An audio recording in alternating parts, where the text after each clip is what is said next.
This channel does not promote any violent, harmful, or illegal activities. All content provided by this channel is meant for an educational purpose only. Cancer Healer Center, a new beginning.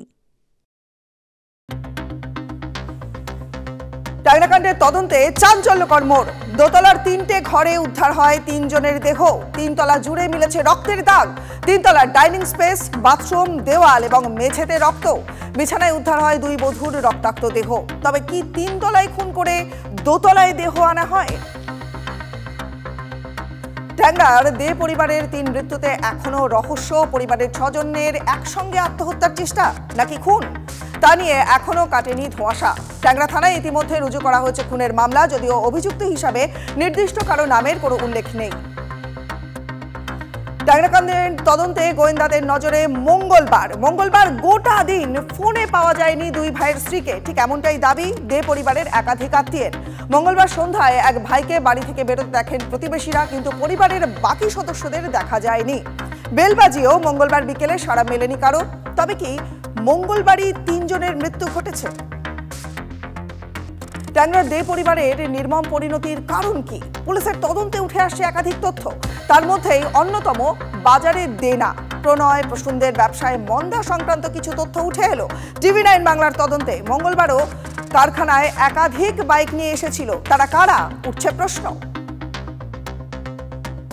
খুন, আত্মহত্যা নাকি খুনের পর আত্মহত্যা? ট্যাংরায় তিন মৃত্যুর কারণ কি? আর্থিক সমস্যা নাকি পারিবারিক অশান্তি? দে পরিবারের মর্মান্তিক পরিণতির কারণটা ঠিক কি? 30 লক্ষ টাকা চেক বাউন্স হয়েছিল গতকাল, দাবি করলেন একজন পাওনাদার। ট্যাংরা কাণ্ডে মহা রহস্য।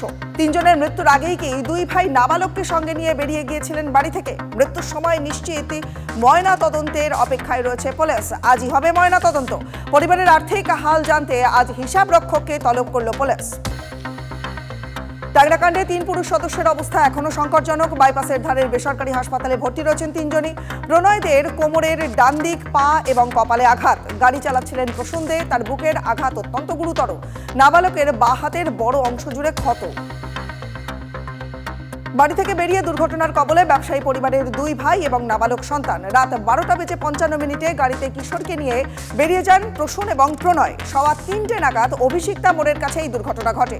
ট্যাংরা থেকে অভিষিক্তা মোড় 6 কিলোমিটার যেতে সময় লাগার কথা 10 মিনিট। তাহলে বাকি 2.25 ঘন্টা কোথায় ছিলেন এই প্রণয় প্রসূনরা? খতিয়ে দেখা হচ্ছে রাস্তার CCTV ফুটেজ।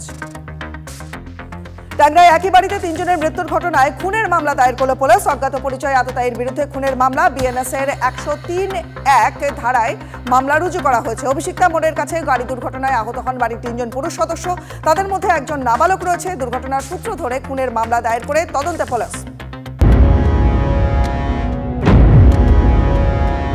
সেইগুলো পুলিশ তদন্ত করে দেখছে। এটা সুসাইড আছে না মার্ডার আছে, এটা এই মুহূর্তে বলা মুশকিল আছে।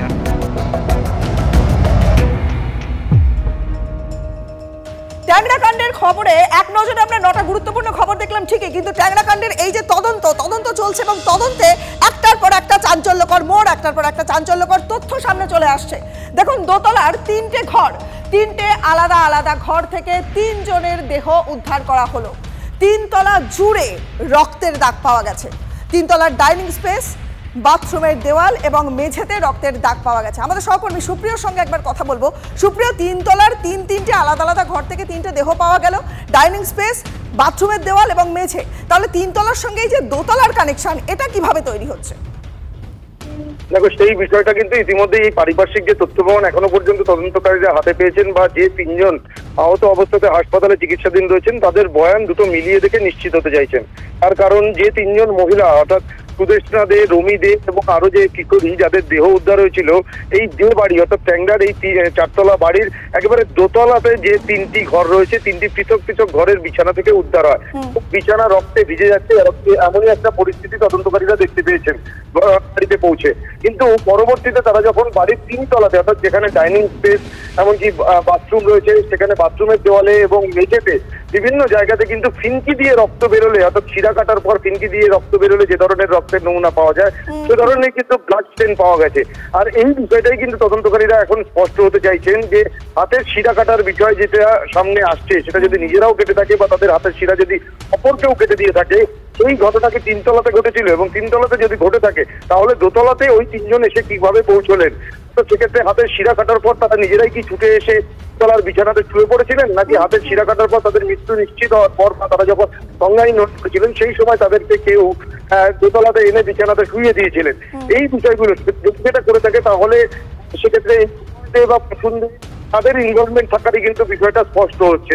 আর সেই জায়গাটা ঘটনার কিন্তু ঘন ঘটা ধীরে ধীরে আরো রহস্য ঘনীভূত হচ্ছে, কারণ এই যে তিনতলায় তিনটে ঘরে তিনজনের দেহ পড়ে রয়েছে এবং তুমি যেমনটা ইনফরমেশন দিচ্ছিলে যে একেবারে রক্তে বিছানা ভিজে গেছে, ময়না তদন্ত না হওয়া পর্যন্ত কিন্তু এই ঘটনার সূত্র হয়তো পুলিশের হাতে এখনো আসবে না। তুমি নজর রাখো, অনেক ধন্যবাদ আপাতত তোমায়।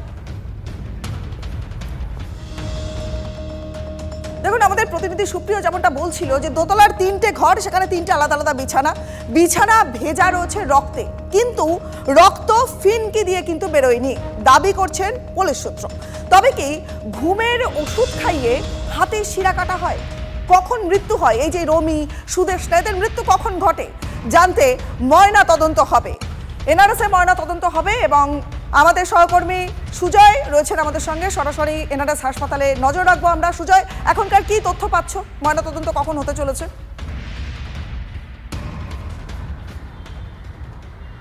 দেখো রনিপা, ইতিমধ্যেই ময়নাতদন্তের যে প্রক্রিয়া এনআরএস হাসপাতালে সেই প্রক্রিয়া শুরু হয়েছে এবং লালবাজার হোমিসাইড শাখার অফিসাররা তারাও উপস্থিত রয়েছে, ট্যাংরা থানার অফিসার তারাও উপস্থিত রয়েছে এবং তিনজনেরই ময়নাতদন্তের প্রক্রিয়া আর কিছু সময়ের মধ্যে সম্পন্ন হবে তেমনটা জানা যাচ্ছে।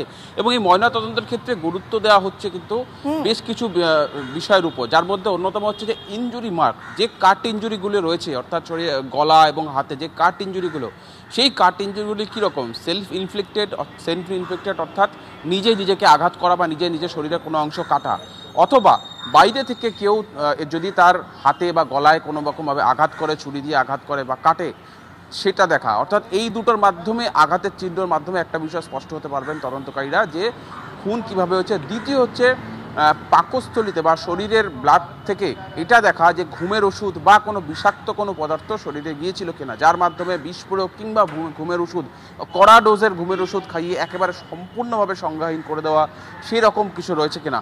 এই দুটির মাধ্যমেই কিন্তু স্পষ্ট হবে যে মৃত্যুটা কিভাবে।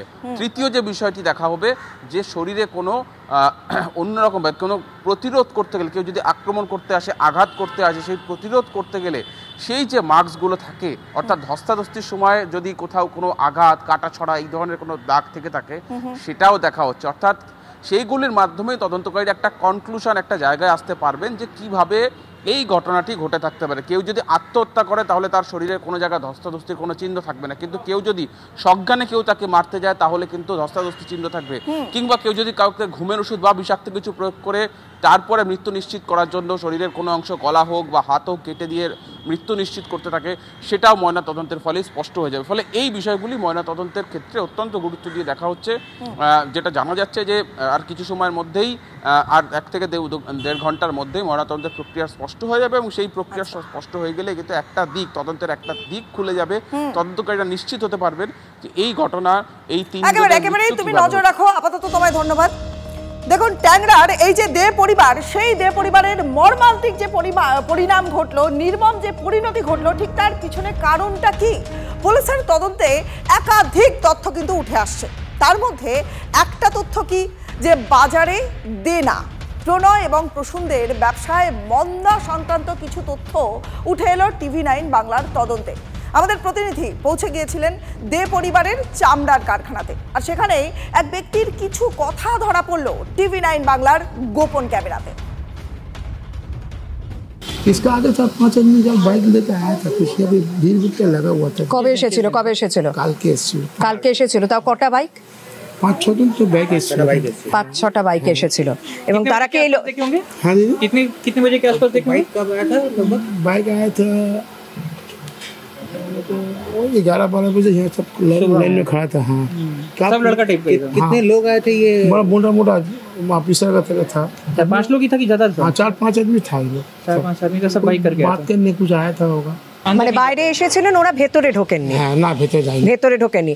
যখন ওনারা বাইরে এসেছিলেন তখন ওই প্রণয় বা প্রসূনের গাড়ি কি বাইরে ছিল, বা তারা কি অফিসের ভেতরে ছিল, এরকম কিছু জানেন? না না, যে লোকগুলো এখানে দাঁড়িয়ে ছিল গেটটা বন্ধ ছিল। বাইরে কোনো কথাবার্তা বা চেঁচিয়ে টাকা পয়সা দিচ্ছেন এরকম কিছু? খালি এসেছিল, এসে বলেক্ষণ ছিল দাঁড়িয়ে, তারপর চলে গেল। কতক্ষণ ছিল? তবু 1 ঘন্টা মতন ছিল। শুনলেন তো, মঙ্গলবার সকালে একাধিক বাইক নিয়ে কারা যেন এসেছিল কারখানাতে। কারা এসেছিল, কেন এসেছিল, বকেয়া টাকা সেটা কি চাইতেই এসেছিল তারা? বাইকে করে বেশ কয়েকজন আসে, তারা বেশ কিছুক্ষণ বাইরে দাঁড়িয়েছিলেন এবং সেখান থেকে কি কোনো রকম বুঝতে পেরেছিলেন প্রণয় বা প্রসূন না অশান্তিটা বাড়ছে? পাশেই যে কোম্পানি রয়েছে তার বক্তব্য শুনে আমি বুঝতে পারলাম যে কয়েকদিন ধরে একটা সমস্যার কথা তারা বুঝতে পারছিলেন, যে অর্ডার ঠিকঠাক নিচ্ছিলেন, নিয়ে ডেলিভারি ঠিকঠাক দিতে পারছিলেন না। মানে এই যে একটা ব্যবসায়িক সমস্যায় অন্তত জর্জরিত ছিল এই কোম্পানি, প্রণয় এবং প্রসূনের সংস্থা, যার জেরেই কি এই ধরনের বড় ঘটনা তারা ঘটালো। ব্যবসায় মন্দা চলছিল, দিকে দিকে দেনা, আর সেটাই কি এই নির্মম সিদ্ধান্ত নিতে বাধ্য করে দে পরিবারকে? প্রশ্ন অনেকগুলো। ট্যাংরা রহস্যের জট বেশ জটিল।